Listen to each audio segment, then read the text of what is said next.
MTV news Kannada ವಾಹಿನಿಗೆ ಸ್ವಾಗತ. Hindu Muslim ಭಾವೈಕ್ಯತೆ ಸಾರುವ ಫಕೀರ್ ಮೊಹಮ್ಮದ್ ಕಟ್ಟಾಡಿ ಲೇಖನದ ರಂಜಾನ್ ಸಿನಿಮಾವು ದೂರದ ದುಬೈನಲ್ಲಿ ರಿಲೀಸ್ ಆಗಿ ಪ್ರಶಂಸೆಯ ಸುರಿಮಳೆ ಬಂದಿದೆ.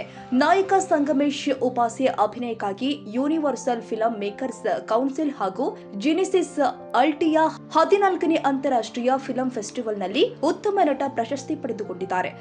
ಇದರಿಂದ ಸಾಗರದಾಚೆಗೂ ಇಲ್ಲಿನ ಚಿತ್ರಕ್ಕೆ ಗೌರವ ದೊರೆತಿರುವುದಕ್ಕೆ ಸಾಕ್ಷಿ ಇದಾಗಿದೆ. ಕನ್ನಡ ಸೇರಿ ತಮಿಳು, ತೆಲುಗು, ಮಲಯಾಳಂ, ಪಂಜಾಬಿ, ಡೊಂಗ್ರಿ, ಜಪಾನ್, ಕೀನ್ಯಾ, ಟಕ್ರಿ ಇನ್ನು ಮುಂತಾದ ದೇಶಗಳಿಂದ ಚಲನಚಿತ್ರ, ಕಿರುಚಿತ್ರ, ಮ್ಯೂಸಿಕಲ್ ಆಲ್ಬಂ, ಸಾಕ್ಷ್ಯಚಿತ್ರಗಳು ಸ್ಪರ್ಧೆಯಲ್ಲಿ ಭಾಗವಹಿಸಿದ್ವು.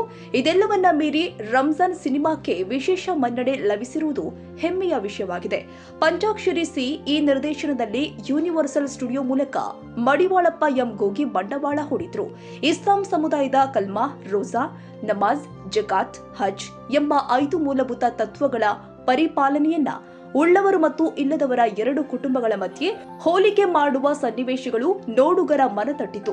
ಪತ್ನಿಯಾಗಿ ಪ್ರೇಮೋತಿ ಉಪಾಸಿ, ಮಗಳಾಗಿ ಬೇಬಿ ಇಶಾನಿ ಉಪಾಸಿ, ಮಗನಾಗಿ ಮಾಸ್ಟರ್ ವೇದಿಕ್, ಉಳಿದಂತೆ ಭಾಸ್ಕರ್ ಮಣಿಪಾಲ್, ಮಾಸ್ಟರ್ ನೀಲ್, ಜಯಲಕ್ಷ್ಮಿ ಮಧುರಾಜ್, ಮಂಜುನಾಥ ಕರ್ವಿನಕಟ್ಟೆ, ಆರ್ಯನ್, ಆದ್ಯತಾ ಭಟ್ ಮುಂತಾದವರು ನಟಿಸಿದ್ದಾರೆ. ಸಂಗೀತ ಇಂದ್ರ, ಛಾಯಾಗ್ರಹಣ ರಂಗಸ್ವಾಮೀಜಿ, ಸಂಕಲನ ಡಿ ಮಲ್ಲಿ, ಮಿಕ್ಸಿಂಗ್ ಪಳನಿ ಡಿ ಸೇನಾಪತಿ ಅವರದ್ದಾಗಿದೆ.